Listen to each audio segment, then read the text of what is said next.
You too can change your old habits, break them apart, rebuild them, start anew. I'm Ken Napzok, and I'm going to tell you why. Hey, everybody, welcome to a Monday morning show here for Monday morning or late Sunday night if you're a YouTube channel member or a Patreon supporter at patreon.com/Ken Napzok. And hey, don't forget to check out my Bandcamp page to pick up the latest special edition of Saturday Night Napzok, the podcast that I used to do back for one special event, maybe more, and other things on there as well. But let's get right to it. This is a show where I sit down, look ahead to my week, and see if we can connect with some of the stuff that you're dealing with. And, you know, you can go ahead and plug in the things that are specific to you. I'm speaking about myself and speaking in generalities as best I can and trying to say all the syllables and words. So the idea is, can old habits die? Can you kill them? Can you destroy them?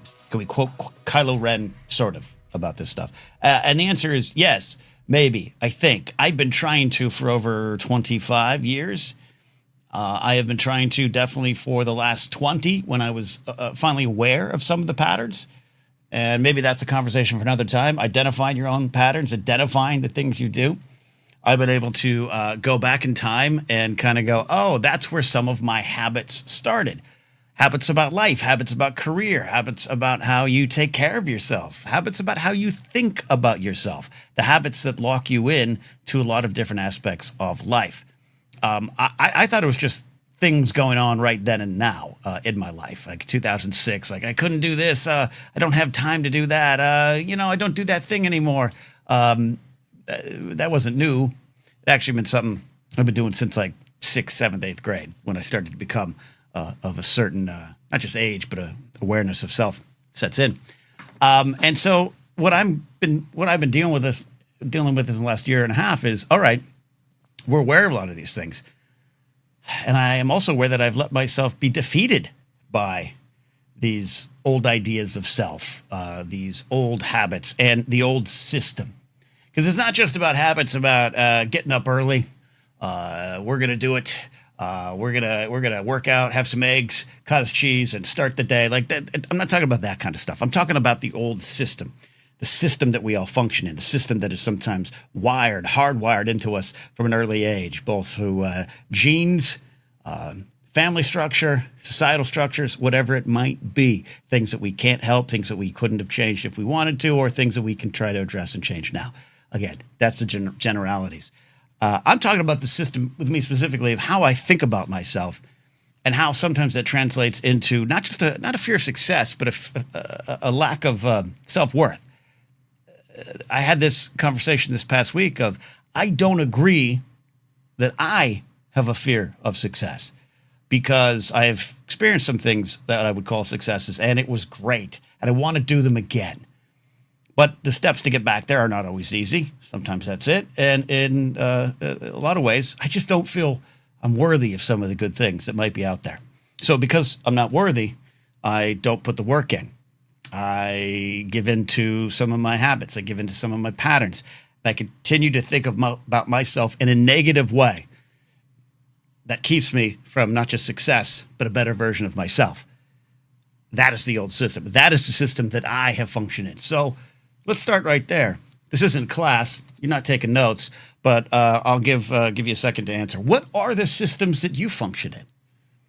What are the things that you feel about yourself that have been placed there, not even necessarily by you? And again, not intentionally. This isn't a looking back at the parents, the parental units and waving fingers. I don't think that's not productive and not fair to them or any kind of mentor figure you've had in your life. We're all humans trying to figure it out. But those systems have been there. And those lead to certain thoughts and definitely certain self-opinions of yourself. And if you followed me in my career for enough, you might know some of just the self-loathing habits that I have. Now, I'm always going to take shots at myself. Number one, it's the safest. In a world where people are sensitive, and I didn't say overly sensitive, I said people are sensitive, and we're all trying to find our own way, and we're more aware of that. I think it's okay for me to be the target first as opposed to others. But I can even take that thought and I can just use that as an excuse to dig in deeper to myself. That is one of the systems in which I function in. And that has kept me from, again, not success, but actually doing what is needed And I'm here to try to change that. So this came up against my soul this week because, again, this show, the premise, the conceit is to look ahead to my week and what's going on. I have a busy week. I have a busy month. And it's not enough. It's not enough work to keep me afloat in the real world sense, but of the food on the table sense. But it's a busy month that's moving me towards that and might actually lead to more, not just success, but financial security. But at the beginning of this month, I'm already down. This is what happened. I paid some bills on July 4th. That's how I celebrate America. Let's pay some bills. Man, it's the 4th of the month, and I'm already stressed financially. Got it. The American dream. We're all living that right now. I can get that. So what are some things I can do? What are some things I can work on? And maybe I can go get some additional work. And that's where the old system sets in. The old system that I function in says, you can't. There's no work out there for you. No one wants to work with you. Everyone's forgotten you. You're just not worthy of the work that's out there. And then when you put your effort into other things, it never really works out anyways. You work hard for 2 nights to record and release something. You put it out there. It doesn't light the world on fire. You try to build your community up around your show, and you have a lot of fun, and you put your heart into going live every week on your show. You have a wonderful community that you're thankful for, but that's kind of where it is right now. And you look out at other folks who are doing a lot better, and jealousy sets in. And so that kind of fucks with my brain a little bit too. These are the old systems. This is what's going through my head this week as I look ahead just to my week. Well, I did get an extra little writing job this month, a job that I get every now and then. And quite frankly, I thought they had forgot about me. But no, here I am. And so when the email comes over, hey, you up for this job this month? Of course, the answer is yes. And I said yes. But in the back of my head, I was like, no, I should probably say no. I don't think I can do this. I don't think I have the skills needed. And it's not going to work out anyways. And plus, I'm going to be extra busy. Now I have to give up some of the ways in which I function every day. Now I have to give it some of the ways in which I approach my work week. And maybe a little less free time and a little less relaxation. I already have this much, by the way, if I'm being honest and proud of some of the work habits I have. But that no keeps rolling around my head. That is the old system. No, you can't do it. You can't do it. You can't do it. I've turned down some things, not recently, but in the past, I've turned down some things. I just don't think I can. And I've touched upon this before, but sometimes you have to look at the evidence that's there. And I think the system in which I function in, the lawyer deep inside my soul, is a prosecuting attorney that shows up into the courtroom of my mind with a lot of evidence as to why the no and the no's I'm thinking about myself are correct. And you can point to some things. That didn't work out. That didn't work out. You got told that was enough there. You failed there. You didn't try there. There's a lot of evidence saying that your system, the system that you function in, is correct because no. And that prosecuting attorney of my mind is loud. It's always been loud. I believe that stuff. I believe that evidence. So what I'm working on this week is I had to take this job. There is no ifs, ands, or buts about it. I need the work. Blessed with the work. And it's something I've done before. And that's the rub. My goal this week and going forward this month is to continue to build a self-awareness that's not about an inflated sense of ego, not about entitlement, not about predetermination, destiny taking over, that I am the greatest in the land. No, I'll just take getting one foot out in front of the other and believing that that is the right way forward. I need to destroy that system because I've said yes to a job and all those no's are racing in my head. And that's going to undercut things. And that's going to bury me. And that's going to create depression. So this week, I'm going to work to be more self-aware of when I'm doing those things, more self-aware of when I am in that system. And that system stretches way back for me, way back. Like 11, 12, when your brains are forming. I always talk about the pop culture awareness year. For me, 1987, I'm 11 or 12. And now I'm experiencing things that are not just history. Like a new season of Saturday Night Live is something I'm experiencing. Everything else is black and white footage. Every new baseball season that I'm experiencing is brand new, the now. Everything else is in history. And that dividing line for me is 1987. But that also comes in with awareness. and goals and dreams and things. I wanted to be a performer 11 or 12 years old. 14, I was recording on my boombox, making my own radio shows. And the system hadn't been in place yet. The system was uploading information. And little failures here, little lack of confidence here, not being pushed correctly there. All those things kind of help build the system.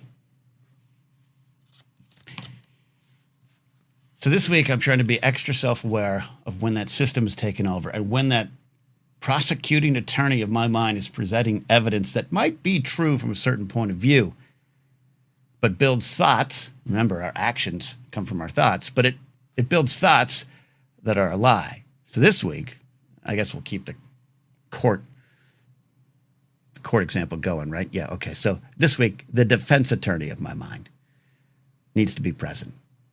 And I need to present myself the evidence to help me understand that those thoughts, those negative thoughts I keep having, those old system questions and the old system doubts and the way I function, that's all a lie. And to look for the why behind those moments. I got some anxiety when this email came over inviting me to this job this month. Why? Am I nervous because of the job? Because of what I have to write this month? I shouldn't be. If I am, because I do have these thoughts. I can't do that. I can't do that. I've written for this channel that I've been hired this month. I've written for them like 4 times. I have the evidence to prove that the thoughts I have are a lie. Well, it's going to make me busy. I got to go to Comic-Con. I got to go to my parents. I got to do that show down at Comic-Con, which you all should come to July 23rd, 7 p.m., Thursday night, first night of Comic-Con. I got all that to do, so I can't do that. I can't work this in. So what's the evidence to prove that it's a lie? I've done that before. I've been busy before. I've stayed up late till, Friday night at 10:30 recording ASMR videos to get ahead of my channel, doing a Star Wars podcast, doing a Game of Thrones podcast, and still having time to maybe work out, go for a walk, and play some video games. I'm doing okay. I've got the time. So stop telling yourself that you don't have time. That is more evidence to prove that the thoughts that you're having and the thoughts you're thinking about yourself are a lie, that the old system is functioning. And the old system is in charge. So here we are. We're talking about thoughts. We're talking about evidence. We're talking about a legal battle in your brain. You can do it. You can't do it. I can do it. You can do it. But here's where things this week will be on shaky ground if I don't realize it, if I'm not self-aware enough with it. And that's this. The old system that we're functioning in, our heart, our brain, our mind, our soul, anything, any way you want to look at it, whatever that system is that you are going through life, it does not want to die. It does not want to cease to function. It does not want to give up control. That answer might be unclear. That answer might be debatable, or that might be the big why you got to find out. For me, when asked this question, why do you think your system of thinking, your system of action, your system of doing, your system of believing or not believing, why? Why does it want to die? Not want to die? Why does it continue to go? What's the reason behind it? What's the big why? For me, the answer is it's easier. That's not necessarily every other person's answer. And I've talked to some people where they don't quite understand what I mean. I think it's easier to be depressed. And I'll just put the caveat out there. Sometimes, it's fair to say that depression is not just a state of mind. It can be chemical, can be ingrained. It is something that hopefully you all maybe can get help with. I've been lucky enough to get in the years and have a good community and system around you, whatever it may be. I want to make that clear. But when I say it's just sometimes easier to be depressed, that means you have to work to be happy. You have to. I'm not talking about faking it. I'm not talking about masking. I'm talking about choosing to have perspective, choosing to look at new things in a new way, choosing to do something different. It's hard. It's hard, even if there's good results. I'm a person who enjoys exercising. I also enjoy eating, but I enjoy exercising. But there are some times where I'm not talking like a day you take a day off or I'm not feeling good. I'm talking there's some times where I'm like, I just don't want to do it. And it's easier to be here. whether it be on the couch, playing video games, doing something else. It's easier. But if you lean in and take the 20 minutes, 25 minutes, 30, 60, 40, whatever you can get in. If you can only exercise for 10 minutes, only exercise for 10 minutes. But when you do that, you see the results. But yet the next time you have that doubt, you stay on the couch. I'm using fitness as an example here. I'm not trying to sound like a fitness influencer. Get up off the couch. I follow but hate those people too. But you know what I mean? It's just easier to stay in that comfortable position, even if that position is not doing it for you.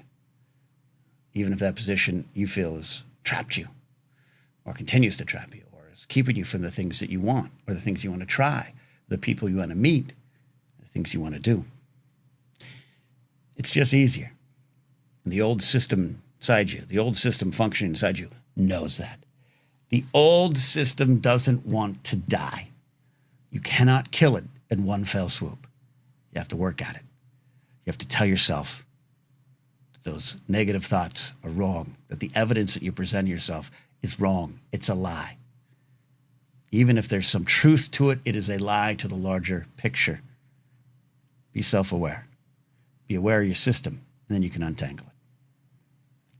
That's it. I got to go. Why? Because I'm busy. Because even as I record this, I have a video uploading, a video exporting, and I got to get this one up. But you know what? I'm not overwhelmed because I do this every week. I have evidence suggesting that I can be successful at this. And you are going to be successful too. This is what we do on this show. Come hang out with us on the Blathering Live. Scream, shout, make fun, have jokes, take a buzzball every now and then. I've got some blathering conversations I'm working on, trying to get those things going. Check out all the other things I do as well. Or don't. Some of you just like this. That's fine too. That's fine too. Do check out my website, getnapzok.com. I'm trying to get the shop back up. But also check it out for information on the upcoming comedy show in San Diego, July 23rd, 7 p.m. Jen Sturgeon, Mark Ellis headlining. I'll be hanging out there as well, doing some time, having some fun, getting Comic-Con kicked off in the right way. All right? There we go. That's it. We're doing it. See you next time here on the Monday Morning Show.